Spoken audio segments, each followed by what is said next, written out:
Hothead Nation 2. Hothead Nation. From the Unregular Radio Studios in downtown Boston, here's Mike Cann and Heather Mack. Speaking of that, so we have actually posted, we have a Facebook group. We've been promoting this interview today. A lot of people had questions. People have actually been voting on questions to ask you today. And the most voted on question was, it was actually 1 and 2. The number one question was, do you know who Marc Emery is? And would you free him from prison? And the second was, would you pardon nonviolent drug offenders in a Johnson administration as president, anyone that's serving a federal prison term for nonviolent drug offenses?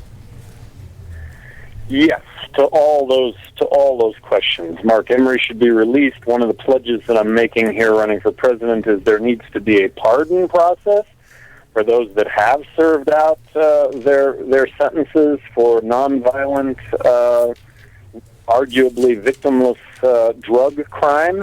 And one of the unstated things that happened during the prohibition of alcohol after it was repealed was going through and categorically issuing these pardons and commutations. Commutations being actually taking people out of prison and freeing them.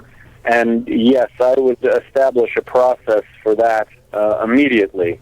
That is something that needs to be done. There are tens of millions of Americans who have been subject to our criminal justice system that, I know you're playing a clip earlier, but I say it all the time, that otherwise would be tax-paying, law-abiding citizens.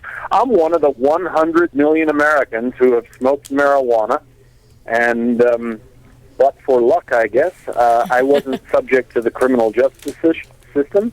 The majority of Americans that have smoked marijuana have never been subject to the criminal justice system. This is an issue, prohibition, where I believe 90% of the drug problem is prohibition-related, not use-related, and that's not to discount the problems with use and abuse, but that should be the focus. Absolutely.